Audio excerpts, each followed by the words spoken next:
5 things you need to know about Bicyclette Luxury Lookbook. Number 1, printing and sizing. Landscape brochures are always a little tricky to have printed. So this is an A5 sized, and what I would recommend before anything else is determining where you're going to have this printed before doing any edits or putting this book together, because sometimes printers have different sizes that are better priced. This A5 is typically available through professional printing, but what you might find is when you go to a professional printer and ask them, I want a landscape brochure, what do you suggest? They might say they have a different size that's a better price, in which case you're going to want to head up here to the resize tool, resize it to whatever sizing they gave you, and then start to do your edits. Because even there might be slight shifts, even though it's landscape, there might be slight adjustments that need to be made, and it's just a lot easier to make those adjustments on the correct size document rather than making all of your adjustments beforehand and then realizing that you have to redo the whole thing because the printer that you're using or that you'd like to use, or in your city or country, they have a different size that you're going to need to adjust for. So always start with, where am I going to have this printed? Figure out the printing first, and then come in here and do your edits. It's just a really good way to start. Now, if you do have to resize it, here's my suggestion to you. Don't change the fonts too much. There are some standard rules when it comes to fonts and how they look professional on the page, and that is that paragraph fonts generally look good between 12 and 14. So you don't want to go between 12, you don't want to go too much higher than 12 to 14 point when you're doing, a luxury brochure. Now, before you send your document to a printer, I strongly suggest that you print a copy at home. And the way that you're going to do that with the landscape brochure is you're going to save it as a PDF, and then you can save it as a PDF standard or print. It doesn't matter, because for these purposes, the only thing that we're doing is we're trying to see the scale of things and how things are lining up on the page and making sure that it's good before we actually commit to print. Okay, so here we can see that this is what it's going to look like when printed on an 8.5 by 11. And when I see the scale button here, this is what we're looking for. Every printer is different, so it might be called something different. It might look different than this, but you're looking for an option that doesn't change the sizing of the document that you're printing. So here it would be default. If I click fit, either one of these, it will change the sizing to fit the page that it's printing on. We do not want that. We want to see true to size so that we can analyze, we can observe, we can decide whether the layout and the sizing of the text, etc., is to our liking, so that when we send it to the printer, it will print exactly as we expect, no surprises.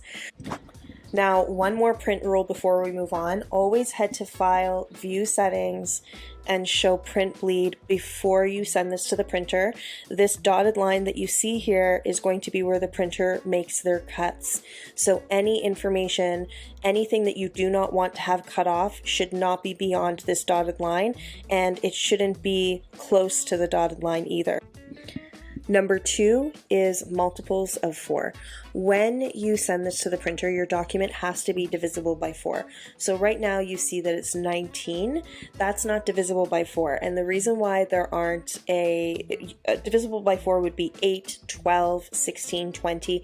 It has to be that page count, and the reason why is because when printers print these documents, they're printed on a page size that is left and right pages together. So when they bind the book, when they saddle stitch it, meaning they staple it, it's really, when you have a document that's 16 pages, it's actually 8 pages folded. So we have to have the document divisible by 4. Now, the reason why there isn't a document here that's divisible by 4 for you is because we have a lot of pages that are meant to be either duplicated or deleted depending on what you need. So I would think of this document more of a lookbook, as a lookbook creator versus a ready-to-go document. So what that means is, let's say that you have a listing that doesn't warrant this page here. You really don't need this page. You can go ahead and delete that.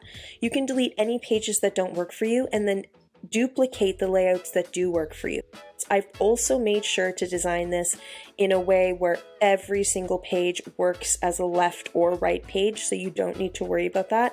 However, you do need to worry about the very first left and right page, because you have two alternate cover pages here that you can use, and then just delete the one that you don't want. But when you first open a book, there's a left page and there's a right page, and the left page is not something that's comfortable to read. You can do whatever you want with this page, but it's not a page to have content on it. So left and right matters for the first two pages. After that, you can mix and match any way you want. It will work regardless. It's up to you. It's how you want to see it. Number 3, textured overlay. So if I zoom in, you'll see that there's a texture here. That's an overlay, and it's an aesthetic that is included with the Bicyclette. So this is from the Canva library. You can delete it if you want, if you don't want that aesthetic. What texture overlays do is they add texture to the photograph, and they make it look a little bit more vintagey, a little bit more interesting.